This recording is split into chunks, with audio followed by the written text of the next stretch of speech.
रात के ठीक 3:03 रिया अपने लैपटॉप के सामने बैठी थी। बाहर मुंबई की सड़कों पर हल्की बारिश हो रही थी, लेकिन उसके कमरे में सिर्फ कीबोर्ड की आवाज गूंज रही थी। वो एक हॉरर पॉडकास्टर थी और उसे असली डरावनी जगहों की कहानियां रिकॉर्ड करना पसंद था। उसी रात उसे एक अजीब सा मेल आया। अगर सच में हिम्मत है तो भैरवगढ़ आओ, जहां हर अमावस को कोई लौट कर नहीं आता।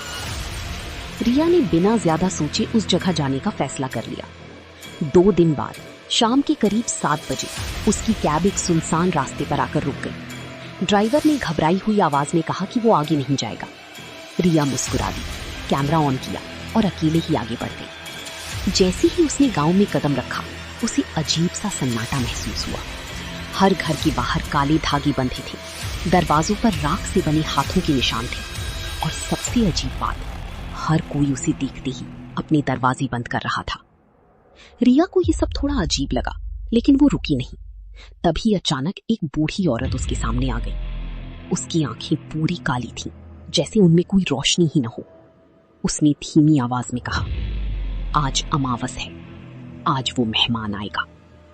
रिया ने हंसते हुए पूछा, कौन मेहमान? औरत ने बस इतना कहा, जो भी उसे देख लेता है वो अगली सुबह इंसान नहीं रहता। रिया ने इसे भी एक डराने वाली कहानी समझकर नजरअंदाज कर दिया। उसने अपना कैमरा उठाया और एक पुरानी हवेली की तरफ रिकॉर्डिंग शुरू की। जैसे ही उसने कैमरा उस हवेली के दरवाजे पर फोकस किया, उसका दिल एक पल के लिए रुक गया। कैमरे की स्क्रीन पर एक काला साया खड़ा था, लंबा, टेढ़ा, और उसकी आंखें सफेद चमक रही थी। रिया ने घबराकर कैमरा नीचे किया, लेकिन सामने कुछ भी नहीं था। उसने खुद को समझाया कि ये बस उसका वहम है, लेकिन उसके अंदर हल्की सी बेचैनी शुरू हो चुकी थी। फिर भी क्यूरियोसिटी के चलते वो उस हवेली के अंदर चली गई। अंदर का माहौल और भी डरावना था। दीवारों पर सूखे खून के निशान, टूटी हुई मूर्तियां और बीच में एक पुरानी कुर्सी, जैसे कोई वहां बैठकर उसका इंतजार कर रहा हो। जैसे ही वो थोड़ा आगे बढ़ी, हवेली का दरवाजा अपने आप जोर से बंद हो गया। आवाज इतनी तेज थी कि उसका दिल जोर से धड़कने लगा। तभी पीछे से एक ठंडी आवाज आई, तुमने मुझे देख लिया। रिया धीरे धीरे मुड़ी और सामने जो था उसे देखकर उसकी सांसें थम गई। वही साया अब उसके सामने खड़ा था, लेकिन अब वो साफ दिखाई दे रहा था। उसका कोई चेहरा नहीं था, सिर्फ एक गहरा अंधेरा गड्ढा जिसके अंदर कुछ हिल रहा था। वो साया धीरे धीरे उसके करीब आया और बोला, मैं मेहमान नहीं, मैं भूख हूं। हर अमावस मुझे एक नया चेहरा चाहिए। रिया डर के मारे भागने लगी। उसने दरवाजा खोलने की कोशिश की, लेकिन सब बंद था। उसकी सांसें तेज हो रही थी, हाथ कांप रहे थे।